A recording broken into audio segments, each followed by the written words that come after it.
Okay, yes, after doing a few rough cleanings, this wide band silencer comes out. Okay, here, on this side. It came out on top and on this side. You had to do a little juggling because these two legs hit each other a little. But there you have it, it's done. Okay, I'll leave it there.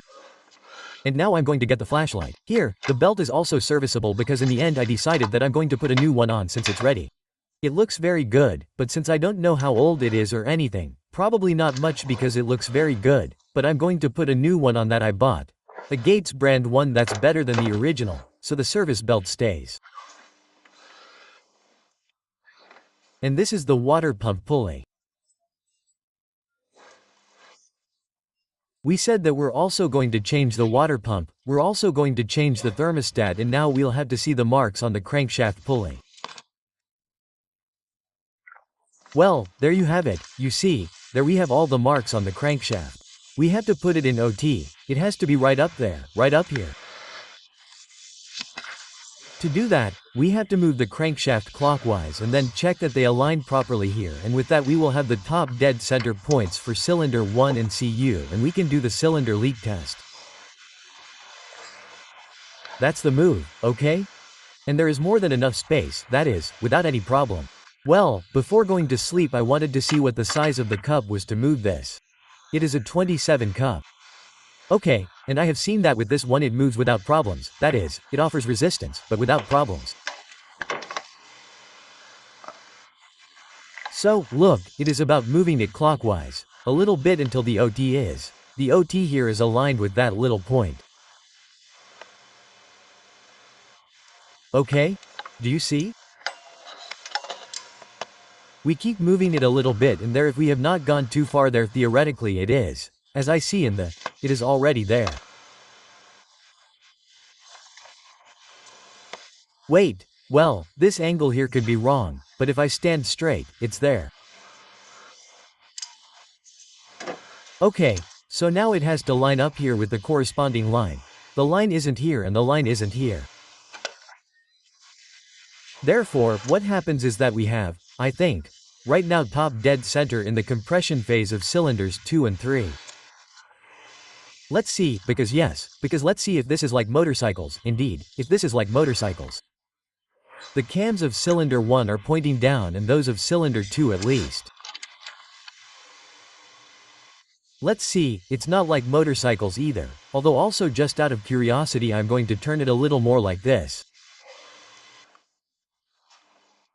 I'll turn the crankshaft one more turn and check like this, because there's also the crankshaft. Down there, I don't know if you can see it or not. Okay, I'm going to turn it one more turn. Now I have it square, do you see? Also, a little white line was painted there that goes perfectly. There we have the badge. And here the little line matches up. Do you see? Little line and little arrow with its little line. Okay, right now it's at top dead center in the compression phase, cylinder. Well, cylinder 1 will be in the compression phase. Well, top dead center, just so we don't get confused. Cylinder 1 and 4, okay? But it's not like on motorcycles. On motorcycles, when it's at top dead center, cylinder 1, when it's at top dead center in the compression phase, we always understand that cylinder 1 is the one closest to the distribution, that is, this is cylinder 1. The cams are up and out. Do you see? Up and out. These would be like this, out and like this, out. And these are up and in. Up and in. There are these two cams, okay? And the ones on number 4 are down and out. These are down and out, down and out. And these are up and in, and up and in. Okay? Well, anyway, we have top dead center in the compression phase of cylinder 1 and also top dead center of cylinder 4. Tomorrow I'll remove the spark plugs and measure it. The cylinder leak test and go to sleep.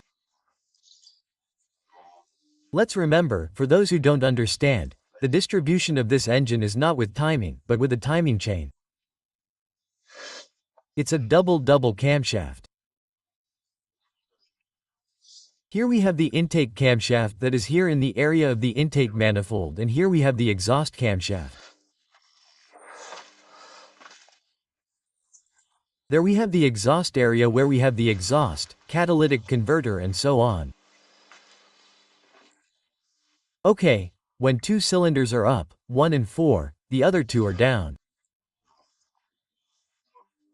And when 2 and 3 are up, all the way up in the last phase of the displacement stroke, 1 and 4 are all the way down, okay. 2 up, 2 down, 2 up, 2 down.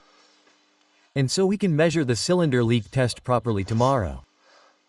Tomorrow I'll continue. Well, a new day has dawned and now it's time to do the cylinder leak test.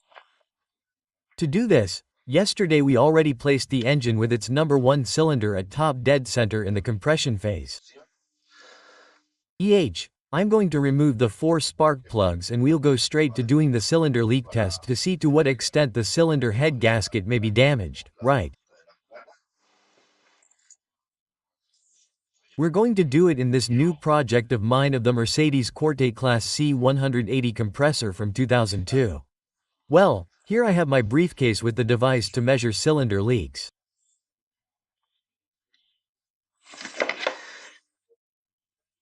Now we have to see that this probe has this coupling the same size as the spark plugs, which I think it is, right? Yes, it matches. Perfect. I haven't changed the coupling. One less thing. Well, come on.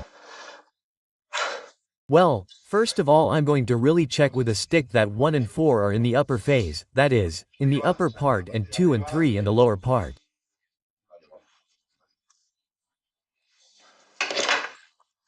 I'm going to get the stick that's going to be this same one with which, look, with this one it would be in 1.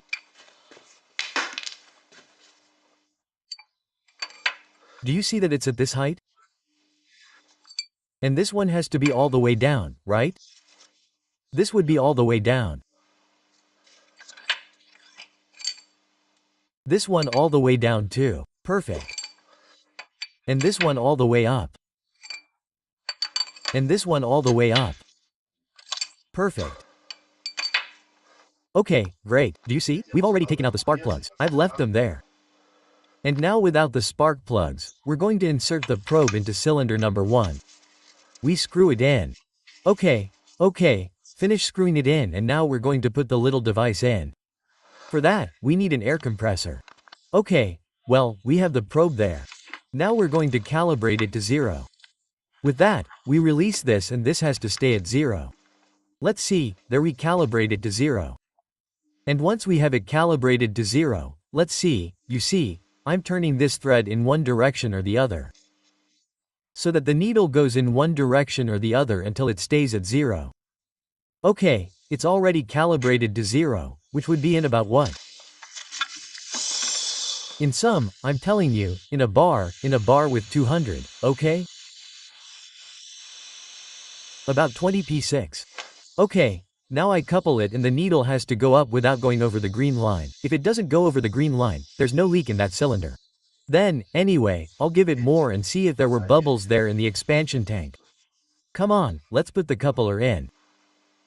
Look, in 1, perfect, it's inside the green. There's no leak there, in principle. I'm going to see if I see bubbles. Anyway, I'm going to give it more pressure now, just forcing it a little to see if I see bubbles. At the moment what I see is dirt, but I don't see bubbles. No bubbles. I'm going to give it more. Look. I put it in up to 3 bars and in 1 it doesn't give me any bubbles, okay? So I consider 1 good. Let's do the same with 2, with 4 and then we have to move the crankshaft to do it in 2 and 3. I already have the coupling on the 4. I already have it adjusted to 0 and we are going to put it on. Well, perfect, we are in the green. I am going to put pressure on the 4 now, it is also fine. I am going to put pressure on it to see if I see bubbles, okay? The bad luck I have is that this little cable that I have from the compressor is half broken and you have to use your hands so that there are no bubbles. I am going to put it on up to 3 bars to see if I see bubbles.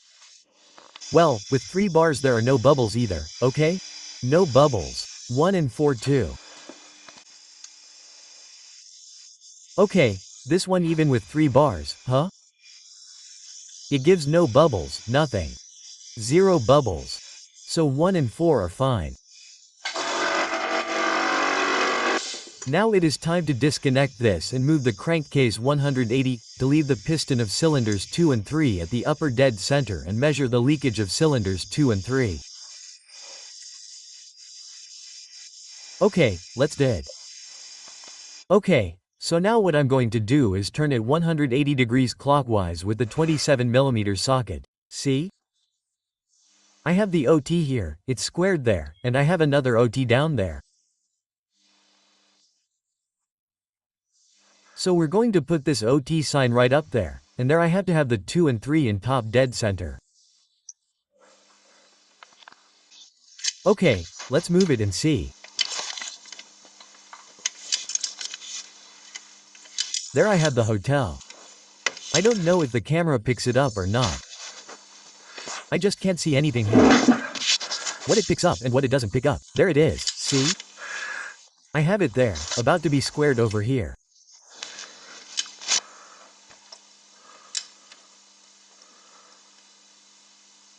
Okay, in principle I have it squared, but I don't have any sign here. But let's see if it's true. That's squared over there where it says UT. Let's see. Okay, you see, UT. With this, I'm going with my cotton test.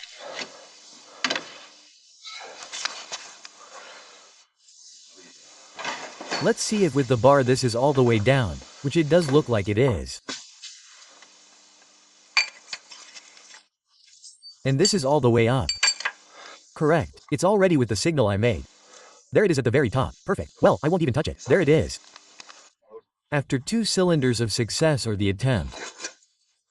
Okay, so I've already set the zone to cylinder 2. I've already calibrated this to 0. Let's connect it and see if the needle stays in the green zone. 2 is also fine. Okay, it's here in the green zone. Great. Let's see if we have bubbles. I'll raise it to 3 bars. There are no bubbles here. No bubbles. I'm going to raise it to 3 bars to see if I see bubbles. I have it there for 3 bars and there's not a single bubble there, okay?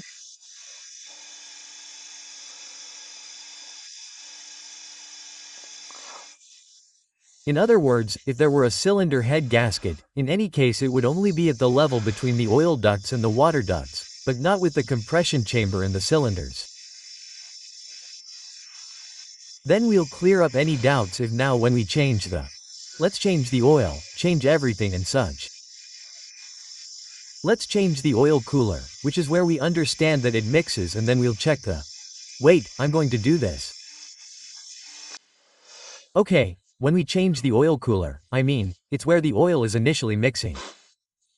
We'll really check to see if we can verify the condition of the oil cooler once we remove it. We will put the new oil cooler in, though. And if it mixes again, then it's definitely a cylinder head gasket. But a cylinder head gasket at the level where the water pipes connect with the oil pipes.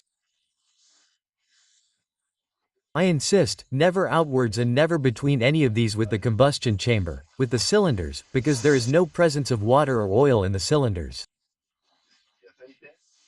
We've already seen it with the endoscope, we understand it well and so far the cylinder leaks too.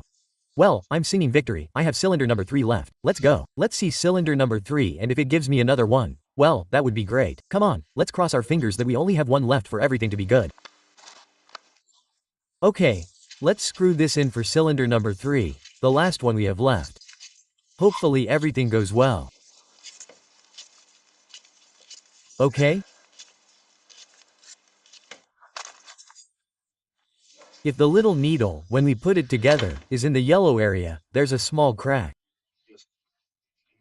If it's in the red area, the crack is gone and it won't work anymore as long as it's in the green area. Normally, it always stays in the green area at the top, in all engines, even in new ones, okay? In any case, anything that's in the green area is perfect and there are no cracks. And then, in addition, that's with 1 kilo with a bar of 200. Then, with a bar of 200 here. Then I'll raise it to 3. The pressure gauge is no longer useful to me as a reference, but if suddenly you see bubbles there, okay? Then you'll clearly see the communication. We've recalibrated it to 0 again. Let's put it together. Hopefully. And if the green part is inside, things look pretty good. Let's see if it's true. Also, we'll succeed in life. This is green. This is perfect. I'm going to give it another 3 bars to see if I find any bubbles because there aren't any bubbles here at the moment. Let's give it 3 bars, and if there aren't any bubbles in the ceiling at the combustion chamber level, it would be great. Okay, we have the 3 bars there. We're at 3 and there aren't any bubbles here, okay? Not a single bubble. Perfect. Well, test passed, we've succeeded in life. I'm super happy, okay? I mean, we've almost got all the credentials for this engine to be really good, with really good compression, no head gasket problems, and all that's left is to change the oil cooler and make sure it doesn't mix. And if when changing the oil cooler it doesn't mix anymore, then we've succeeded. Okay, well, very happy. So now I'm going to take all this apart, put the spark plugs back in, and then we're going to put the cylinder head cover back on. After we put the cylinder head cover back on, we're going to drain the coolant and remove the oil filter housing.